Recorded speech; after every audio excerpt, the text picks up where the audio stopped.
In the 3rd century BCE, the world watched as a single city defied the power of Rome. The city was Syracuse, a glittering jewel of the Greek world, perched on the rocky coast of Sicily. Its walls rose like a challenge to the heavens, and within, a genius plotted Rome's downfall. The stage was set for a siege that would echo through the ages, a battle where the ocean itself became a prison for 50,000 men. The Roman Republic, hungry for conquest, dispatched Marcus Claudius Marcellus, a general famed for his iron will and unbreakable discipline.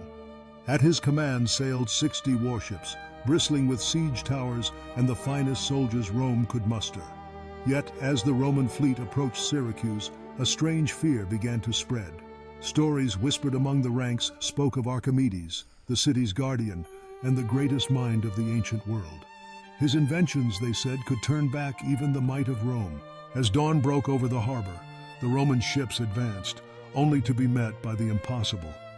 From the battlements, giant iron claws, guided by unseen hands, reached down, seized entire warships, and hurled them upon the jagged rocks. The claw of Archimedes had become the stuff of nightmares. Roman sailors watched in terror as vessels vanished beneath the waves, smashed like driftwood. To the men on the water, it was as if the gods themselves had turned against them. But Archimedes was not finished. Along the walls of Syracuse, his machines spat death at impossible distances. Precision catapults launched stones and metal shot with such force and accuracy that Roman siege towers shattered before they could reach the shore. Scorpion dart launchers, rapid-firing and deadly, cut down any who dared approach the city's gates. The Romans, veterans of 100 battles, recoiled in panic. Some fled at the mere sight of ropes or timber swinging above the ramparts, for each could conceal another of Archimedes' marvels. Hardened soldiers, men who had faced Hannibal's elephants, now quaked at the shadow of a simple beam. For 2 years, Marcellus hammered at the city, determined to break the stalemate. Rome built monstrous floating towers, sambuca, equipped with grappling hooks meant to scale the impregnable walls. But again, Archimedes' genius prevailed. His engines tore the towers apart, plunging attackers into the sea. The ocean, meant to deliver Rome's victory, became a watery grave, and, for the city's defenders, an unbreakable barrier. Marcellus realized that brute force would not win the day.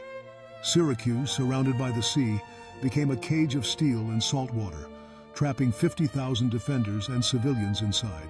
Inside the city, the mood shifted from hope to desperation. Supplies dwindled, and Archimedes' machines, magnificent as they were, could not conjure food from the air. Yet the brotherhood of Syracuse's defenders, forged in the fire of constant attack, refused to yield. The Romans, too, grew desperate. What happened next would shock even the most hardened veterans of war. During the festival to Artemis, with the city's defenders distracted in celebration, a small band of Roman soldiers slipped through a neglected gate. In the chaos that followed, the iron grip of Syracuse finally broke. Streets once echoing with the clang of Archimedes' machines now rang with the clash of swords and the cries of the vanquished. Amid the confusion, the great inventor himself was cut down by a Roman blade, despite Marcellus's orders that he be spared at all costs. The siege of Syracuse stands as a testament to the savage ingenuity and desperate valor of the ancient world. Here, one man's mind turned the tide of battle, transforming the ocean into a cage and Roman might into trembling fear. As dawn rose over a conquered city, Marcellus surveyed the silent harbor, littered with the wrecks of ships and the echoes of lost glory. Yet the legacy of Archimedes would haunt Rome for centuries, a reminder that in war, genius can be as deadly as the sword. But what became of the survivors? And what secrets did the Romans plunder from the shattered city? The fate of Archimedes' lost machines, and the knowledge that nearly broke the greatest empire of the ancient world, remains a legend, waiting to be rediscovered.